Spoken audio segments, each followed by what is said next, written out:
Nick Ashew here with the DMV. Has concluded. The DMVSTREAM.COM player. Sean Parker along with Nick Iverson. I always wanted to play volleyball in college. Cordova trying to dig it out of the board. And they score!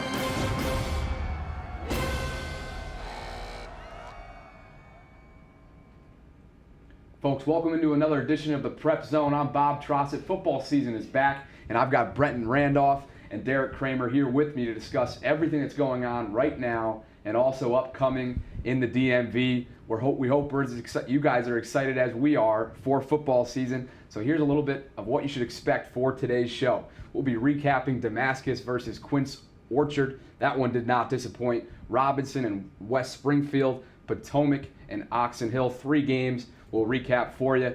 And then also St. Stephen's versus St. Agnes Paul IV, on to Madison versus Oakland, and then Georgetown Prep versus O'Connor. Also, what's upcoming, we'll preview Westfield at South County for you, Northwest at Seneca Valley, Good Counsel at Spalding, and Yorktown at Wakefield. These guys are fired up, we're fired up, and here's where you can watch. You got a lot of options, of course, all on DMVSTREAM.COM. But for now, we got a lot to get to today, so just stay right there, grab your popcorn, and take a look at how to get your play included each week on All Met Sports Top Plays. Hello, everybody, and welcome to an all-new season of Top Plays here at AllMetSports.com and WashingtonPost.com. I'm your host, BJ Kubarulis. Now, as we've done the past 4 seasons, we're continuing our exciting, interactive high school football show that allows you, the coaches, players, parents, and fans, and others, to send in your video submissions for ranking in our Top 10 style weekly show. If you want to see your highlight in this show, well, it's as simple as tweeting your boy. I'm at BJ Koob, and you got to remember to hashtag it, All Mets. All right, you can tweet in your Huddle, YouTube, Vimeo, really any video link by Sundays at noon, and we'll consider it for use in the upcoming episode of Top Plays. Now, you got to remember to tune in on Mondays to see if your video made our Top 10 at allmetsports.com. Welcome back into the Prep Zone. All right, let's get right into it. Brenton, Yep. You're here to break down Damascus versus Quince Orchard. That game did not disappoint. You had a chance to take a close look at that. So take us through some of the highlights and what we should expect from these 2 teams going forward, but also from this opening game. Right. Well, like you said, it was one game that definitely didn't disappoint. It was a matchup between 2 of the top teams in the state of Maryland, and Damascus actually was behind at one point, 13-7, and it was the first time that they had trailed in about 2 years. And but they were able to come back thanks to the help of Marcus Vinson, their senior running back, who had 270 yards. As you can see, he breaks off a big long run here, 3 rushing touchdowns to help bring them back and ultimately prevail 21-13. And some of those touchdowns were really long touchdowns, so 66 yards, 57 yards, and also a short 6-yard touchdown. Really just a huge game for Marcus Vinson, replacing current Maryland Terrapin and Damascus legend Jake Funk, who had, if I'm right about it, 57 touchdowns last season or something like that. I mean, it's crazy what he was able to do, and to think that somebody like Marcus Vinson could come in and replace him and really not miss a beat is something that's absolutely incredible. I mean, Marcus really seems to be a force out there for this Damascus team. Mm-hmm. What is it about him that he just contributes so much to this team? How important is he? Well, he's huge because, like you said, they didn't even really have to pass the ball to get back into the game. They just relied on him with the running game. And like you could see on the 66-yard touchdown, I believe, he was able to get to the corner. And when you get to the corner and you get that edge and you're able to turn on the jets and nobody can catch you, that's always something that's good to have. All right, let's swing it back over to a game that wasn't as competitive as that one. This one was between Robinson and West Springfield. And Derek, you had this one. Yeah, I thought this was going to be a little bit of a closer matchup, but it seemed like Robinson really they ran the ball like about 40 times, and it was a real ground and pound type of game. You see West Springfield senior quarterback Jake Herzog, he started off the game with a 48-yard touchdown pass to go up 7-0. But it was all Robinson from there. The Rams ran away for a 49-14 win over the Spartans behind the force of their offensive line. They carried 39 times as a team. All but 3 of its plays on offense were running plays. Reed Scarborough, Roman Lowry, and Jacquez Stewart all shared the load. And head coach John Bossler said Reed Scarborough was the toughest 160-pounder he's ever had, and it really shows. He really ran the ball like he was 200-pounder easily. And it was a really competitive game at first, but Robinson really took away from it early. So Reed Scarborough is our top performer here on the Prep Zone today. So let's talk a little bit more about him. You mentioned 160 pounds. I mean, let's be honest here. He's playing a high level of high school football, and he's only 160 pounds. I mean, is that more mental than it is physical? Oh, it's got to be. Like, you look at him and you just do the eye test, and you're like, oh, this guy, he's a running back? What? But he comes away with 2 touchdowns and 150 yards, and it's amazing to see. Like, he's definitely one of my top backs to look, and he's only a junior at that as well.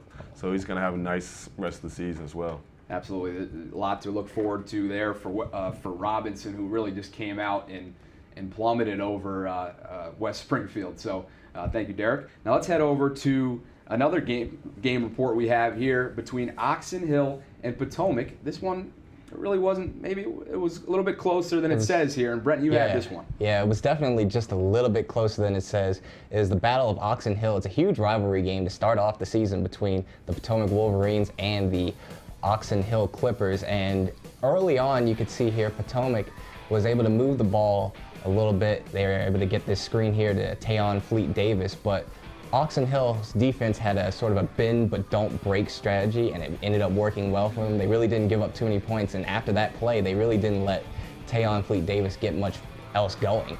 And here comes the play of the game right here, with Potomac threatening to score and make it a one possession, like a touchdown game, and their quarterback will fumble, and it's going to get picked up by the sophomore Jair Ingram, and he's going to return it 80 yards for a touchdown. He makes that one last Potomac guy miss, and there's nothing but daylight in front of him. And that would be the difference, as Oxon Hill would take the game 24-8.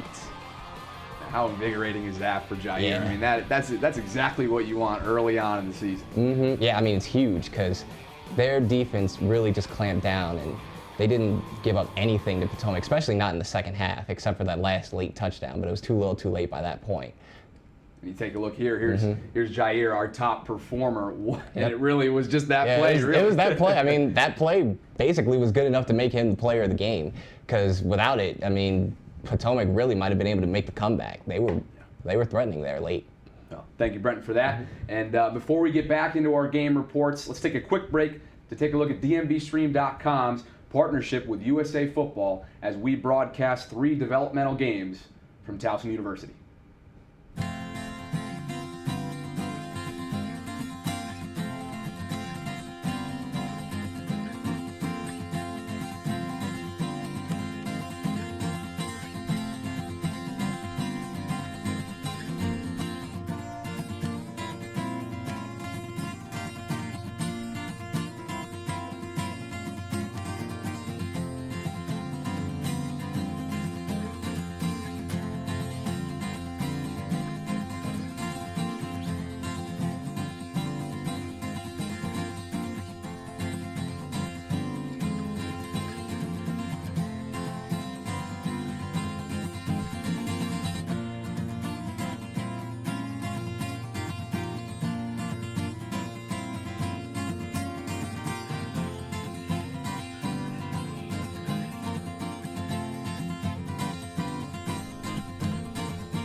Welcome back into the Prep Zone. Let's get right back to recapping this week's games in the DMV here. And this game was yours, Derek. St. Stephen's, St. Agnes versus Paul VI in a high-scoring affair. Take us through what went down in this one. Yeah, it looked like an early blowout for St. Stephen's. They went up 21-0 early in the second quarter, but I give a lot of credit to Paul VI quarterback Jimmy Check. He routinely put the team on his back. He had early pick six interception here by Darnell Clan, my player of the game, who had 2 interceptions. But Jimmy Check, who's going to Yale next year, he really put the team on his back. He routinely got pressure, he escaped it, bootleg out, or like you see, like he was. Well, that's the only sack he actually had the entire game, but he had a lot of nice passes just like this, floating right over the defense, and he had 3 touchdowns, all to his senior receiver, Gus Lee, number 10, and also other senior James Durant was all over the field. He had a 94-yard kickoff return for a touchdown, an interception. He had a couple of runs on offense and tackles at cornerback. He was a real renaissance man, and here he is right now, a 94-yard touchdown return. But you got to give it up to St. Stephen's. They had a lot of great plays. The offense was led by a strong rushing attack by senior running backs, number 2, Chancellor LeGrand, and number 6, Brandon Bartley. And they had a lot of senior O-linemen leave last year, but they really picked it up with a lot of their new skilled men that have really stuck with it. And you take a look at our top performer here, as you said, Darnell Clement. It may not, when you're looking at the final score, it may not seem like the defense came up that big, but 2 timely interceptions, as you said. But let's talk about the offense a little bit before we go on to our next game recap. I mean, to put up a 49 spot so early in the season, what does that do for these guys? Oh, it gives them so much confidence, like all around too. Their senior leadership, all the way down to a couple of their younger players, like sophomore, number 35. He's really a good player to look out on. All the coaches raved about his talent up in the press box. He's 6'4", almost 200 pounds, and he's only a sophomore. He's got a lot of potential that's going to come in that program. A lot of things to look forward to for sure. All right, let's switch it over to you, Brenton. And you had this game, Madison versus Oakland. Madison prevailed. Take us through what occurred in this. Right, it's the Vienna Inn Bowl, and it's also another major rivalry, so it was rivalry week for me. And it's the game that they play at the beginning of each season. Madison hadn't won this game since 2007, so it's been a while. Long time coming. Yeah, but that would all change on Friday night, and it would start with this Jacob Pookie pass to Nick Conforti that would go 69 yards all the way for a touchdown. That was the first of 5 touchdown passes for Jacob Pookie and the first of 3 touchdown catches for Nick Conforti. So it was really just an excellent all-around game for Madison offensively, especially through the air. As you can see here, here's another long pass by John Finney. Pass catch by John Finney, who had the other 2 touchdown catches. And also defensively, Madison did a really good job of just shutting down Oakland on offense. They forced, I think, 1 turnover, but other than that, really, Oakland just struggled to move the ball, and it was all thanks to Madison's defense. And it was a huge, huge game. I really can't emphasize how huge of a game it was for Jacob Pookie. I mean, he was coming in, he was making his first start after replacing senior Jason Gastrock, and to come out and throw 5 touchdowns like that, I mean, you really can't imagine having a better start. And you take a look at our top performer, as you said, Jacob Pookie. There are the numbers right there. 16 for 25, 280 total yards and 5 touchdowns. I mean, how much is it that this guy has so many threats down the field? I mean, they make his job easy in a sense. Definitely, definitely. He was talking to me about that after the game, and he was like, I've got just the utmost confidence in my guys that they're going to come out and make the catches if I throw the ball in their area. And they definitely did, as you can see. With Nick Conforti's touchdown catches and even John Finney's touchdown catches. And boy, we've been hearing Nick Conforti's name a lot here early in this 2016 season here in the DMV. All right, let's go over to our next game recap. Derek, you had this one. This is between Georgetown Prep and O'Connell, and Prep prevailed. So what went down in this? It was a real defensive up front with Georgetown, like really pressuring O'Connell early. They went up real early, quick, and had a real strong rushing attack by Owen Wright, their senior running back and linebacker here, running up the sideline. He was just incredibly tough to stop. They really relied on him for most of the game, and he was just a real bruising back who I expect to have a tremendous year if everything works out. He stays healthy. And it was their first win in the season. And I give O'Connell a lot of credit, though. They have a really solid team, and I'll look for them to bounce back next week when they play Bishop Ireton, close to my hometown in Alexandria. There you go. I mean, hey, you look at our top performer, as you said, Owen Wright, out of Georgetown Prep. He had a serious game for the Hoyas, and obviously a lot to look forward to for that Hoya team. And you take a look at his numbers right there, 170 yards on the day, 3 touchdowns. I mean, he really paced this Hoya team well. Oh yeah, almost averaging 10 yards a carry, 3 touchdowns. He really is the offensive load for the team, and I look for him to have huge role for the rest of the year. Absolutely. So, all right, before we get on to the next segment here, let's take a look at DMVSTREAM.com's partnership with LAC Sports Network as they broadcast the Inside Lacrosse Epic Committed Academy Championship Games.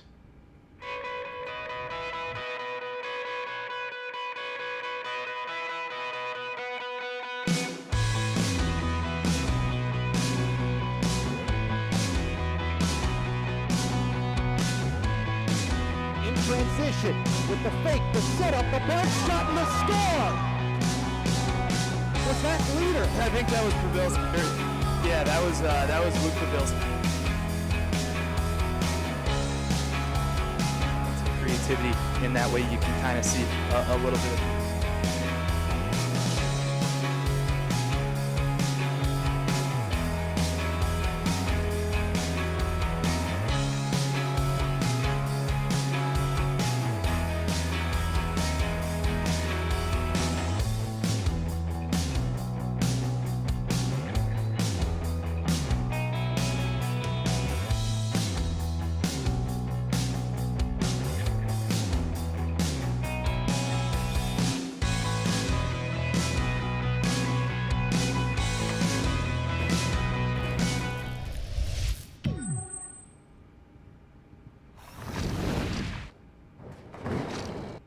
Welcome back into the Prep Zone.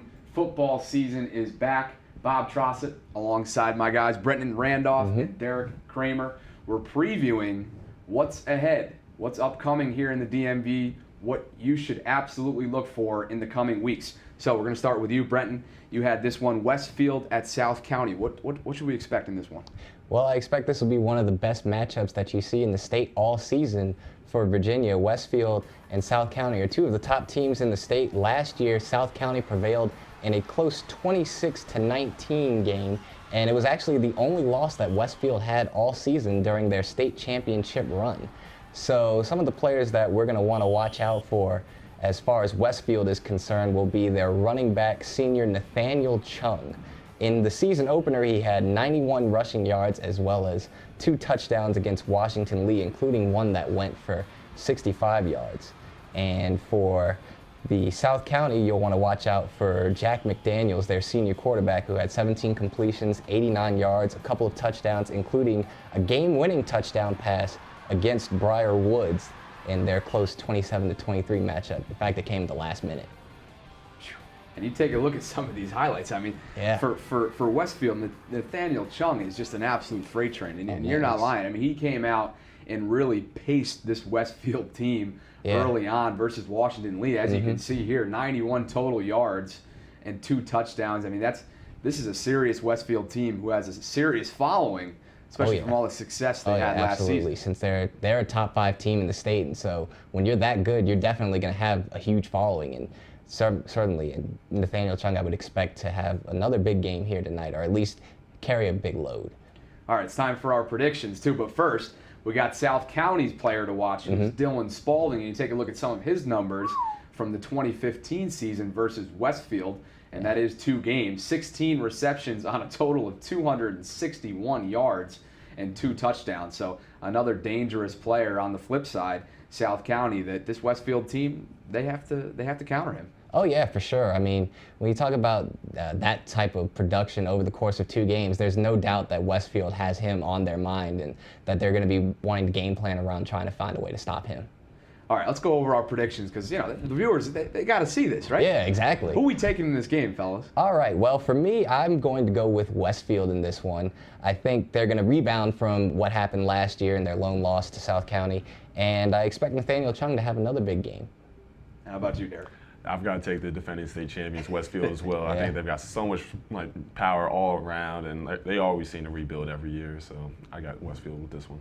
Listen, South County, we're sorry. We're going across the board. We're sticking with Westfield. Too much power and too much momentum from the 2015 season. But hey, you never know. things happen here in the DMV. We know there's a lot of competition this year in the 2016 season. Let's go on to our next game preview. Derek, you had this one, Northwest at Seneca Valley. What do we expect? Yeah, it's going to be a good one. This is a big rivalry. It's the battle for King's Trophy, so it's going to be a real intense game, and I expect a lot of hard running, a lot of big plays also as well. Look out for senior running back and strong safety Kahil Owens. He's only 5'9", 185 pounds, but he's a loaded running back, and I expect a lot of good plays from him. On the Seneca's side, look out for junior quarterback Harold Dotson, who's also a real good player, and I think we should see a lot of high-flying, up-tempo kind of game, and I think it's going to be really exciting. And there you see Kahil Owens making a lot of good plays on the ground game. It should be a really exciting one. Last week, Northwest beat Gaithersburg 27-6, and I think it's going to be a good one. Absolutely. And you take a look at our player to watch here on Northwest side, Khalil Owens, and what he did in 2015 versus Seneca Valley. 25 attempts on 137 yards. So really a lot of success for Khalil, and we'll see if he can, transpire this and bring it into the 2016 season. What do you think? You think he has a chance of doing that? Oh, absolutely. I think they've said that he's gotten bigger, stronger, and faster. And that, like last year as a junior, he was putting up great numbers. So this year, it's going to look like the sky's the limit for this kid. Absolutely. And then on the flip side, Adrian Platt, you just mentioned him. He's the QB for this team for Seneca Valley, correct? Yeah, that sounds right. 14 attempts for 154 yards and 2 touchdowns. I think he's really going to lead the team, and they're going to have a bounce-back game after a tough game at Damascus, and it's going to be a good one. All right, let's predict what's going to happen here in this one. Brenton, we'll start with you. What are you expecting in this one? Well, I'm expecting Seneca Valley to come out and really take over this game. Like y'all said, I think their quarterback's going to have a big game again, so I would expect them to use him to ride them on to victory. And Derek, how about you? Yeah, I'm going to stick with the consensus right here and go with Seneca for sure. Listen, we're all going across the board, but there's more to come. There's going to be a little bit difference coming up, so stay tuned for this one. I'm going to go with Seneca Valley as well. Again, Northwest, don't keep your chin held high. Yeah.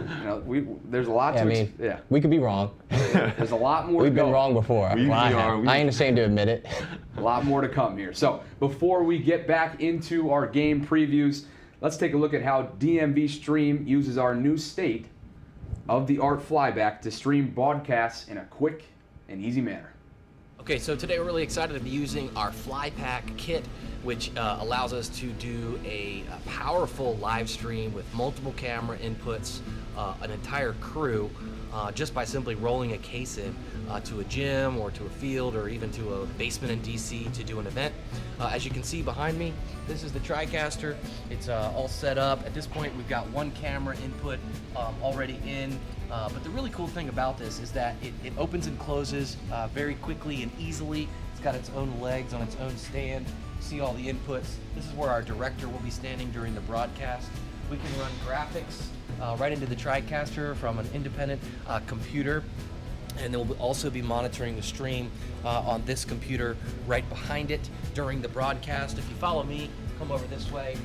During the broadcast, we'll have our play-by-play and our color analyst right here at the desk. They'll be wearing these headsets, so they'll be speaking and calling the game right here is the action. It'll route right through our audio board, and then that audio board, of course, is routed back over to the TriCaster. So a really simple setup. It allows you to get in and get out quickly. We can have this set up within 20 minutes. Everything is fed right into here. A couple of converters and different things that really make this operation sing.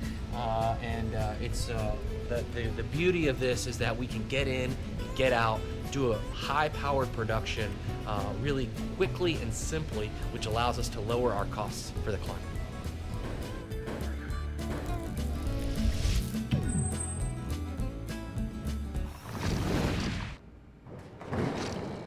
Bob Trossett back here with you. We're doing our game previews alongside Brenton Randolph and Derek Kramer. Let's jump right back into it. We're going to start with you, Brenton. Okay. You had this one, good counsel at Spalding. What should we expect in this one? Right, well, this is going to be one of the top matchups in the state of Maryland, as both Good Counsel and Spalding are two top 10 teams in Maryland. And one of the players that we'll want to watch out for on Good Counsel's side will be their running back senior Muhammad Ibrahim, who in his season opener had 23 carries, 139 yards, and 1 touchdown in their close 23-21 victory over Mount St. Joseph. He was somebody that was really an integral part of their offense, and he will be somebody that will probably be an integral part of their offense again as they take on Spalding. So for Spalding, you'll want to watch out for their senior quarterback, Evan Faulkman. Faulkman had 2 rushing touchdowns and also a passing touchdown against St. Mary's. You take a look at some of our top performer graphics here. First, starting off with Muhammad Ibrahim, as you said, Brendan, he really started off well for this Good Counsel team and provided them what they needed to go 1-0. And here's some of his stats from 2015. Right. You look at some. I mean, how about those stats? 1,450 yards. That's a lot to get in 10 games. So that's definitely something that's huge. It definitely shows that he's somebody that this team has relied on throughout the years, and is somebody that's proven to be a reliable running back. Absolutely. And then on the flip side, as you said, Evan Faulkman for this Spalding team has really paced them as well. I mean, here are his numbers from 2015. Right, 22 touchdowns, only 5 interceptions. So as you can see, he's definitely doing a great job of not turning over the football. He's definitely good at protecting the football, as well as putting up some points on the board. This should be a good one in Maryland, no doubt. We've been focusing a lot kind of around here in the D.C. area, but Maryland football is no joke as well. Oh, absolutely not. It's huge. And I guess we might as well go into picks now. So I actually have a slight upset in this one. I'm going to defer from you guys. I'm picking Spalding. I expect Spalding, the home crowd will make a big difference, and I think they'll help disrupt the Falcons' offense. And I also expect Evan Faulkman to have another big game. And I think if those 2 things happen, Spalding should be able to pull the upset even against a team as tough as Good Counsel. All right, Derek's chomping at the bit over there. I see him. Tell him why we're picking Good Counsel. Good Counsel's been a powerhouse for decades, it seems like now, and we have a senior running back coming back who's gotten so much playing time like he did last year. I think they're just going to rely on him and just ground and pound, and I think they're going to. Yeah, I'm going with Good Counsel as well. Again, here in the DMV, you just don't know what's going to happen in the football season, but I think too much Muhammad Ibrahim for Good Counsel, and they prevail this coming weekend. Let's go on to our final game preview in today's segment. That's Yorktown at Wakefield, and Derek, you have this one. Take us through what we should expect. Yeah, this should be a good one. Both teams are looking for their first win of the season.